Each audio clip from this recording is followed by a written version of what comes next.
In a small diner, Maria, a kind waitress, quietly feeds a lonely boy every day, never asking for anything in return. Little did she know, that simple act of kindness would change their lives forever. Over time, the boy grows, and with the help of a wealthy family, he creates something incredible, a community kitchen named Maria's Table, providing meals for those in need. What started with a humble sandwich blossoms into a legacy of love, gratitude, and a mural of Maria's compassion. This is the inspiring story of how one small act can change everything. Make sure you like, share, and subscribe to Storytales for more heartwarming stories. It was early morning in Los Angeles. The sky was painted in soft pinks and golds. The city was just waking up. Traffic hadn't yet filled the streets. The rush hadn't begun. But inside a little corner diner on Glendale Boulevard, the scent of sizzling bacon filled the air. Fresh coffee brewed behind the counter. Pancakes were flipped with care. And there stood Maria. She was in her 60s. Silver curls tucked under a hairnet. A kind smile and warm eyes behind her glasses. She had worked in that diner for over 25 years. Same apron. Same booth by the window. Same rhythm. She loved it. Not because it was glamorous, but because it felt like home. Maria greeted each regular like family. She remembered birthdays, asked about grandkids, always had an extra splash of cream ready for the older gentleman who couldn't have his coffee any other way.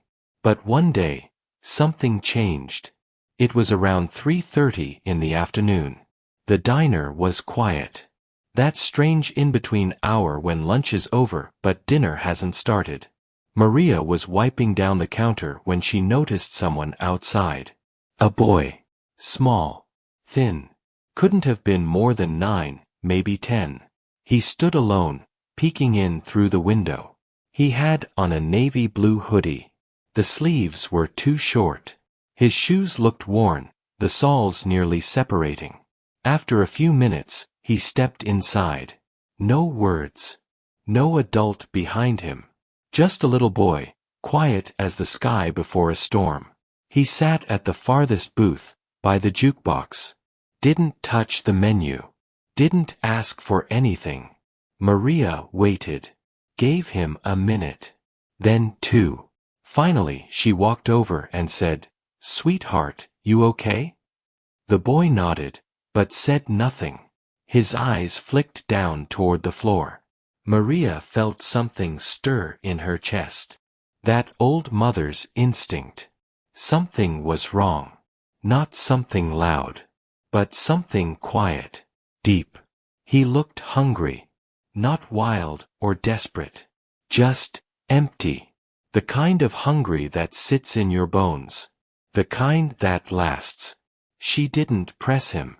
Instead, she walked back to the kitchen. Cut 2 slices of bread. Added cheese. Grilled it slow, just right. She poured a small bowl of tomato soup. Nothing fancy, but warm. Made with love. Then she placed it in front of him, without a word. He looked up, surprised. Eyes wide, like she'd just handed him gold. "Thank you, ma'am," he whispered. It was the only thing he said that day. But it was enough. Maria smiled, patted his hand, and walked away. That first meal started something quiet and beautiful. The next day, he came again. Same time. Same seat. Same silence. Maria greeted him with a smile, poured him water, and brought out a plate of pancakes with strawberries on top. Again, he whispered, "Thank you." Again, she said nothing more than, "You're welcome, sweetheart." And just like that, it became a routine. Every weekday, around 3:30, the boy showed up. He never asked for food. Never brought money. And Maria never asked why. She just fed him. Sometimes it was grilled cheese. Sometimes spaghetti. Sometimes a small slice of pie with extra whipped cream.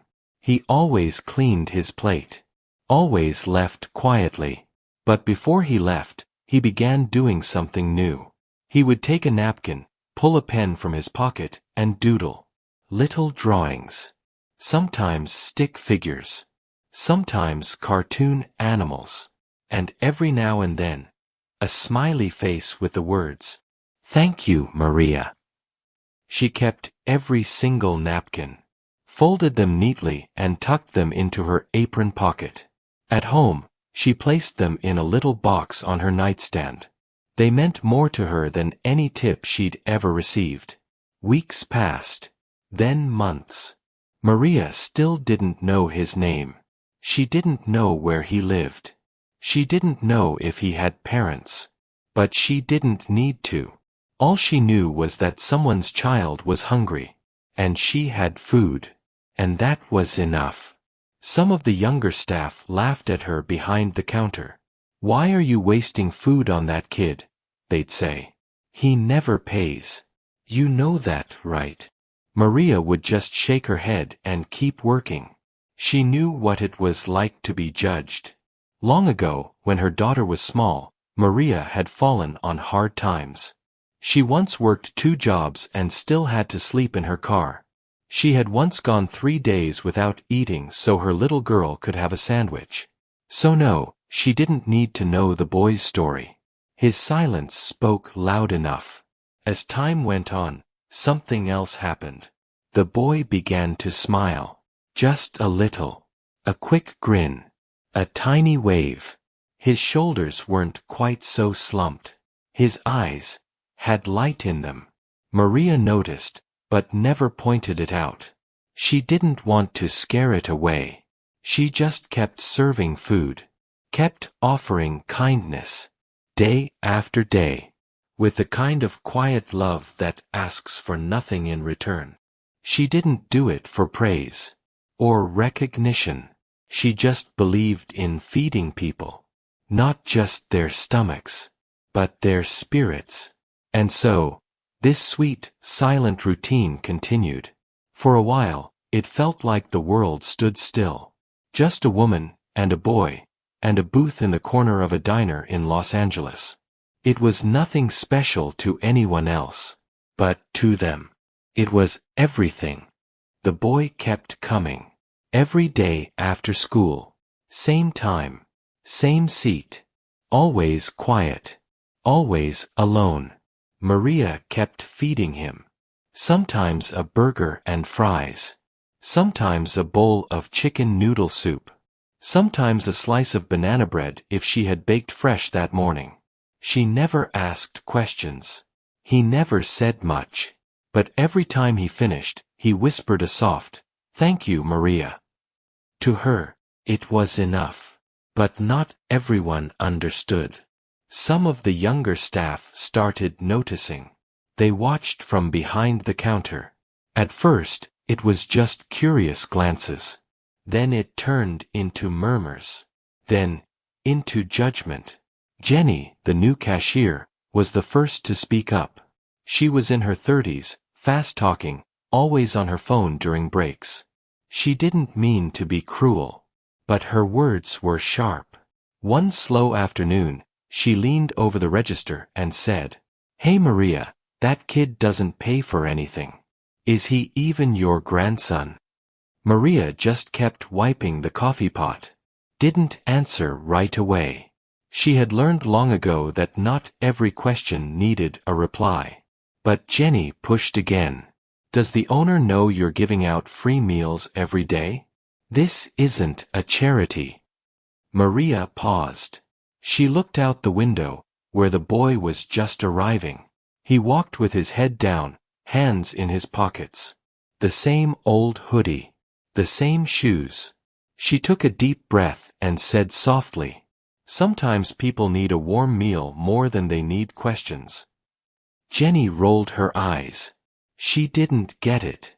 She hadn't lived through what Maria had. Maria had known hunger.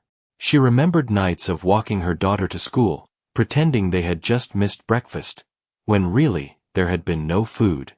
She remembered how it felt to have no one notice. How people would look past her like she didn't exist. So no. She wasn't going to let that happen to someone else. Not while she had 2 good hands and a hot kitchen behind her. But the whispers didn't stop. A busboy named Kyle made a joke one night during cleanup. "Saw your little buddy again. You sure he's not casing the place? Probably waiting to rob us blind." Maria turned to him, calm but firm. "He's a child." Kyle laughed awkwardly. "I mean, you never know these days." Maria didn't raise her voice. She never needed to.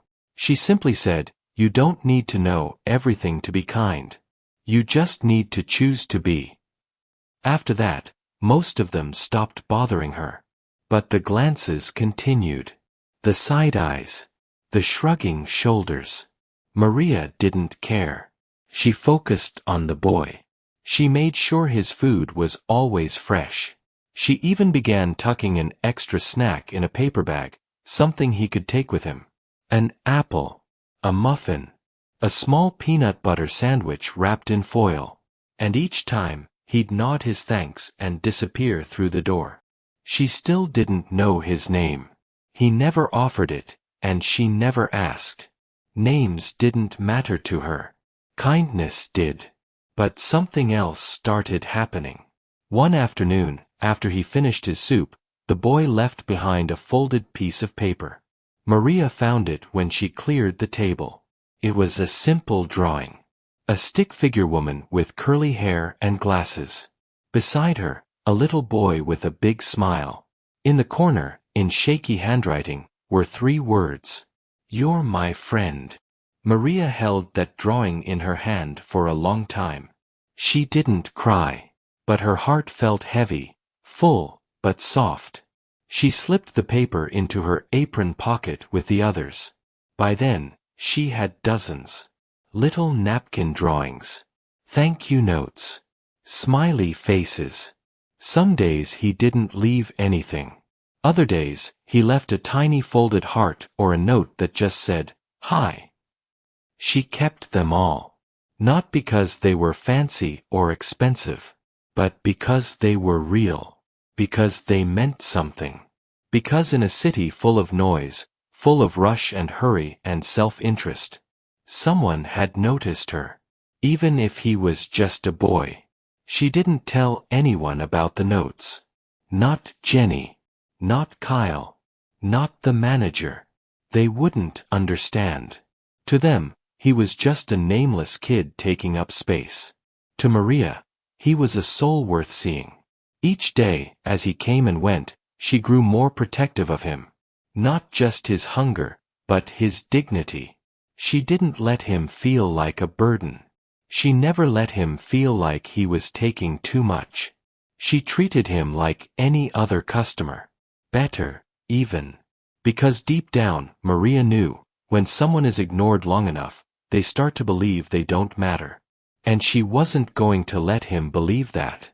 Not on her watch. One evening, as she turned the open sign to closed, she looked at the booth by the window. Empty now. A used plate. An untouched glass of water. And a little note drawn in red crayon. "Thank you for seeing me." Maria folded it gently. Pressed it to her chest.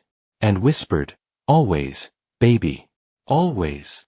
One Tuesday afternoon, the boy didn't come. Maria glanced at the door. She checked the time. 3:35. That was odd. He was always on time. Always right after school.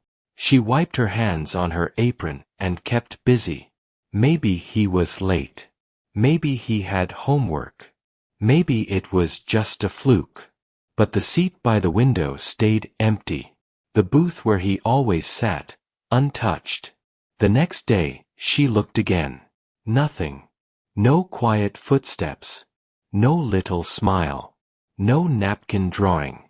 Maria tried not to worry. She told herself he was just out sick. Maybe his family had moved. Maybe they'd found better housing. Maybe he didn't need the food anymore. That would be a good thing, right? But it didn't feel good. It felt hollow. Days passed. Then a week. Still no sign of him. Every afternoon, Maria placed a small plate on that table. Just in case. A bowl of soup. A sandwich. A warm slice of pie. She wrapped them up at closing time and took them home. Some nights she ate them. Some nights she didn't have the heart. Her co-workers noticed the change. Jenny, the cashier, tried to act casual. So, guess your little shadow moved on, huh? Maria just gave a soft smile. Didn't answer. Kyle, the busboy, tried to be funny. Saves you the trouble of playing fairy godmother every day. Maria didn't laugh. She just said, some kids disappear before they ever get seen. That's the real tragedy. It was true.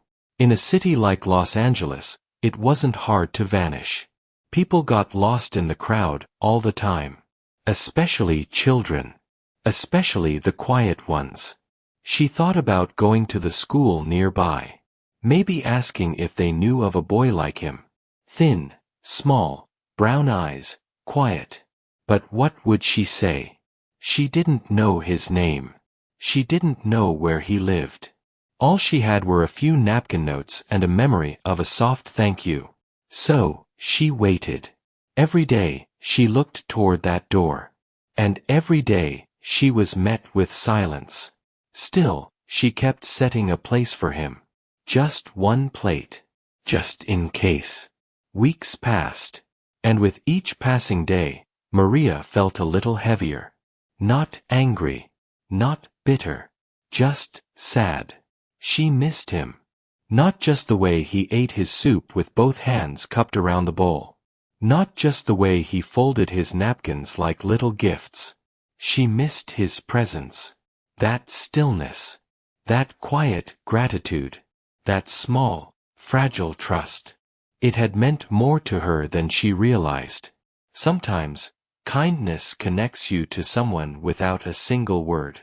And when that connection is broken, it leaves a hole. Maria didn't talk about it much. Not even to her daughter, who called once a week from Colorado. But one Sunday evening, while folding laundry, she opened the small wooden box on her dresser. Inside were all the napkin notes. The drawings. The folded hearts. The stick figures and smiley faces. Each one carefully saved. She held them in her hands for a long time. Ran her fingers over the crayon lines. And then, for the first time in years, she cried. Not loud. Just tears rolling down her cheeks, quiet as the boy himself. Because sometimes, love grows in the smallest spaces. And when it's gone, it aches. The next morning, Maria went back to work.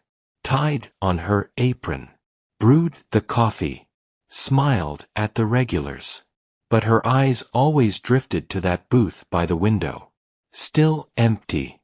Still waiting. Until, one morning, everything changed. It was just after sunrise.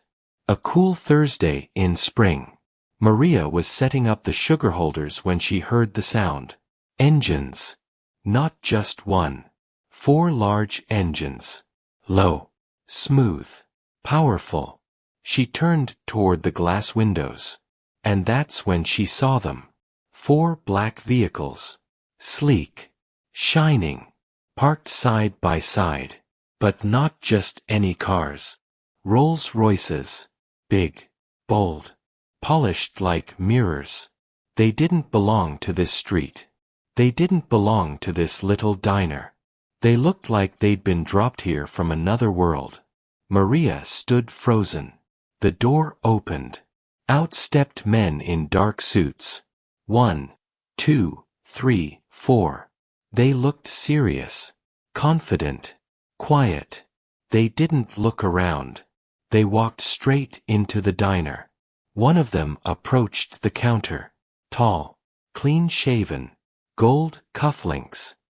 He looked directly at Maria and said, "Are you Maria?" She nodded slowly. He smiled. Not just politely. Genuinely. Warm, like he already knew her. Then he stepped aside, and from behind him came someone smaller. A young man, maybe 17 now. Broad shoulders, clean clothes, confident walk. But his eyes were the same. Maria blinked. Could it be? He stepped forward, and then he smiled. That same crooked little grin. The one he used to give her after every grilled cheese sandwich. And he said, "Hi, Maria. I don't know if you remember me." But Maria was already reaching for him. "Of course I remember you," she whispered, her voice trembling. "I never forgot." And just like that, the boy who vanished had returned. But he wasn't just a boy anymore. He had come back. And he wasn't alone. Maria could hardly believe it. The quiet boy she had fed for months now stood before her in polished shoes, clean clothes, and a confidence that lit up the room. He was taller now, older, but his eyes held the same gentle soul. She stepped around the counter and reached for his face like a mother would. She didn't care who was watching. Didn't care that 4 luxury cars were parked outside. Didn't care that men in suits were standing at attention. She only saw the boy who used to eat alone at the booth by the window. The one who never said much, but always looked grateful. He leaned in and let her hug him. And for a moment, everything went still. Then he stepped back, his voice a little deeper, but still soft. "I'm sorry I disappeared, Maria. I didn't know how to say goodbye." She touched his cheek. "You didn't need to," she said. "I prayed you were safe." He smiled. A bit shy, still. Then he reached into his coat pocket. "I have something for you," he said. Maria raised an eyebrow. She had never expected anything in return. That wasn't why she fed him. But he pulled out an envelope. Not just any envelope. Thick, cream-colored, with her full name written in gold ink on the front. He handed it to her gently. Inside was a letter. She unfolded it slowly.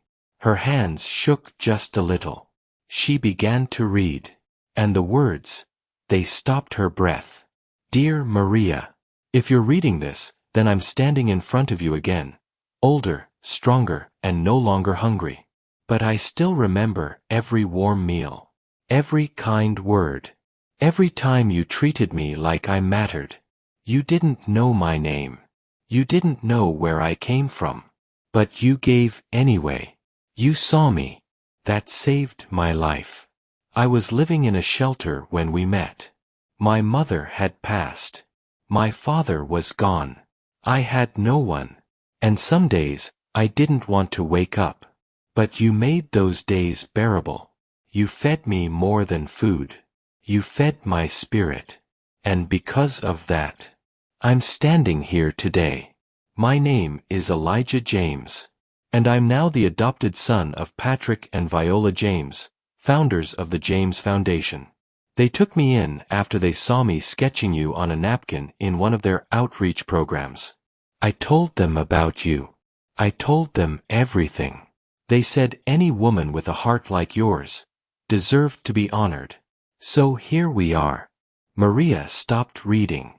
Tears welled up in her eyes. She looked up. Elijah nodded. "It's true," he said softly. "You gave me hope when I had none. I told them all about you. About the diner. About your banana bread. About how you never asked for anything." Maria pressed the letter to her chest. The suits standing behind him smiled and stepped forward. One of them, a tall woman with a warm voice, said, "We represent the James Foundation. We're here today because Elijah insisted we come personally. He wanted to show us where his second life began." Maria looked around in disbelief. They were all looking at her. Elijah continued, "I've been working with them on a youth program. And now, I'm helping design a new community kitchen, named after you. Maria blinked. After me. He nodded. It'll be called Maria's Table. A place where no child goes hungry. Ever. She gasped. A hand flew to her heart. I don't deserve that. Elijah stepped forward again. Yes, you do, he said. You deserve the world. Then one of the other men handed her a second envelope. This one was even thicker. Inside, Maria found a check. She stared at the number for a long time. Her lips parted, but no words came. Elijah spoke softly. It's yours. From the foundation. To help you however you choose. You can fix up the diner, retire, take a vacation. Anything you want. Maria stood frozen. Her hands trembled. I never asked for this, she whispered. Elijah smiled. And I never asked for kindness. But you gave it to me anyway. He looked around the diner. It's still the same, he said. That old jukebox. The lemon meringue pie in the case. It still smells like safety. Maria laughed through her tears. Oh honey, it's just cinnamon. He chuckled. No, Maria. It was always you. They sat together at his old booth. He told her stories, about where he'd been, how he'd grown, what he'd learned. She listened.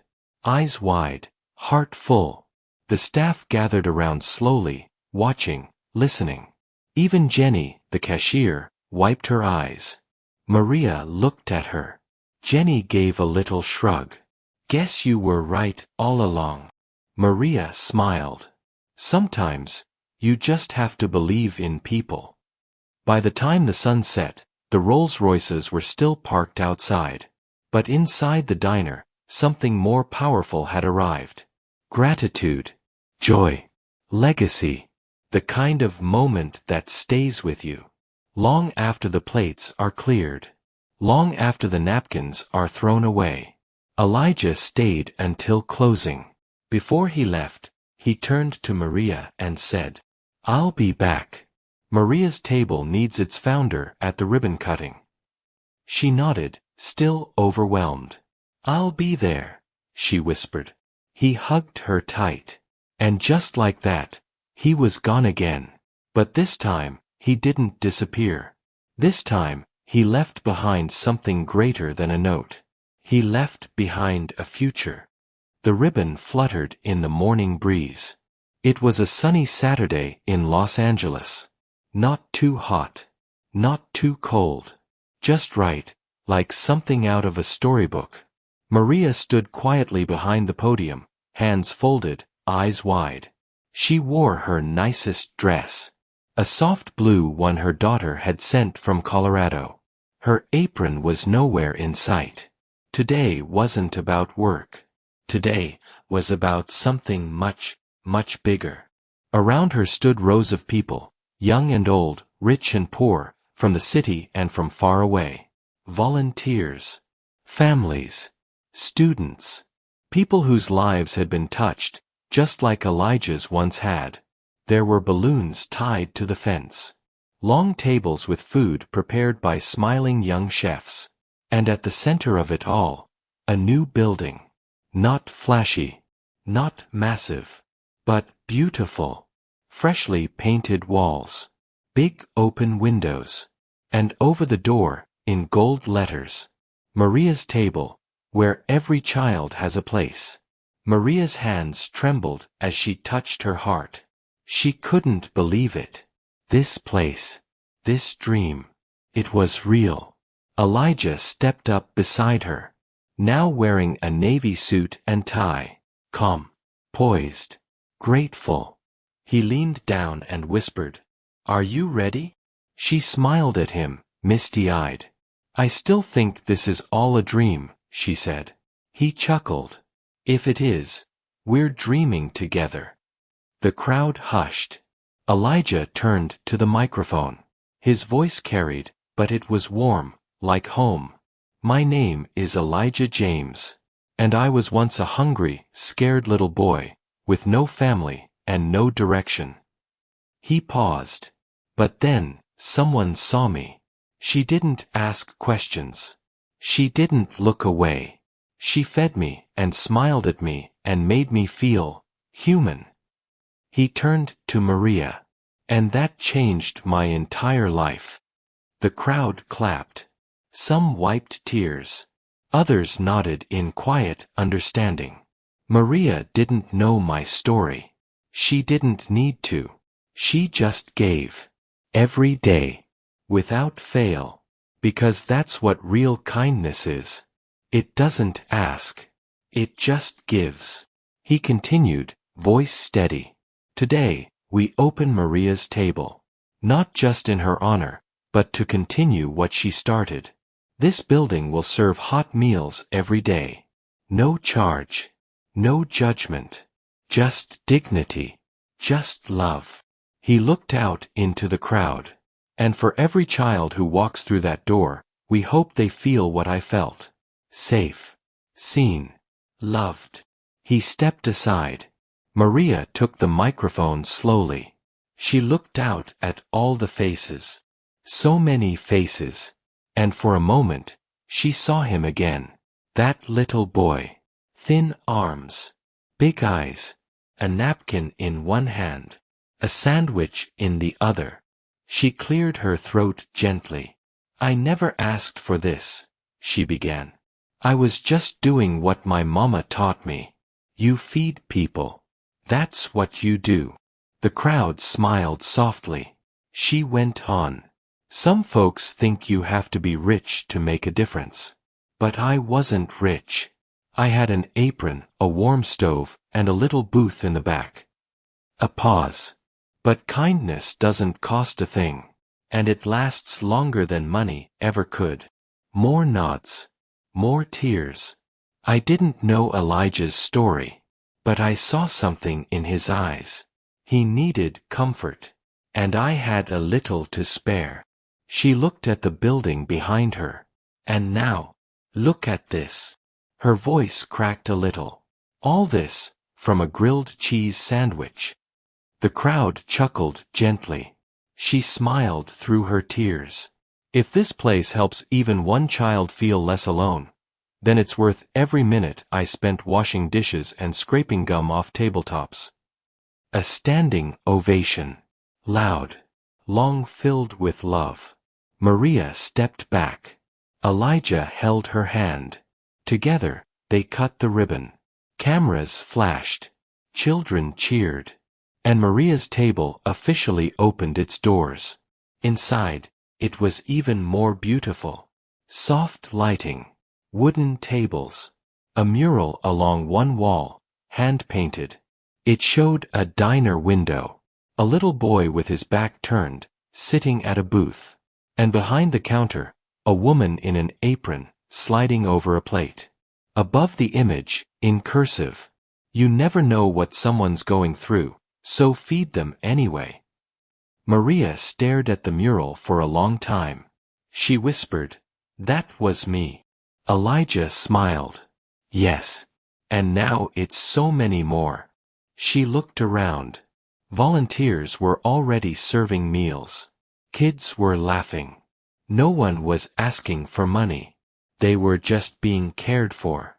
Maria wiped a tear. Her life had been simple. No big awards. No spotlights. Just long shifts. Coffee refills. Sleepless nights.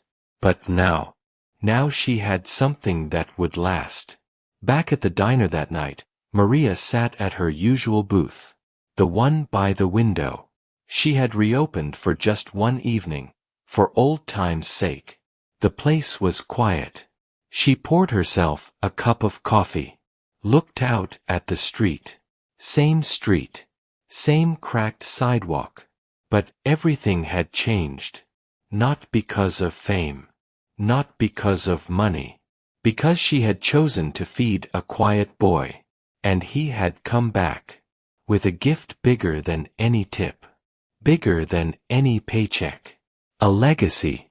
Sometimes, all it takes is one kind act. One moment of seeing someone who's been ignored. You never know who that person will become. You never know how far that act of kindness will travel.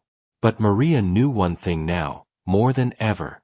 No meal is ever wasted when it's served with love. Thank you for watching.